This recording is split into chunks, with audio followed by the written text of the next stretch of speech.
Hey guys, Andrew here. Welcome back to Drew Tutorial. And in this video, I'm going to show you how to add new stocks or commodities or EFTs to your watch list. So once you're on eToro, go ahead and click the watch list. And here you will see all that is there, right? You can go ahead and click the plus, and this is going to show you. So to add stocks, you want to go ahead and either search for a stock, or you can tap on stocks and you will be able to see those different stocks. And you can see how you can add them. So let's say I don't want Amazon there, I can uncheck Amazon.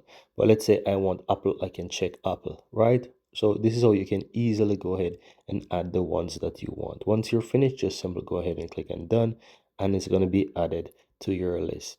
Now, one cool thing is that once you add those to your list, they're on the top. But if you have something else in your list that you want to also keep at the top, so let's say you want to keep Tesla or you want to keep oil at the top as well, you can press and hold, and it's going to make it like this, that you can move it and just drag it all the way to the top, and you'll have that at top as well. So you'll see that you might need to even press again and go a bit more up until you have it in the position that you really want to.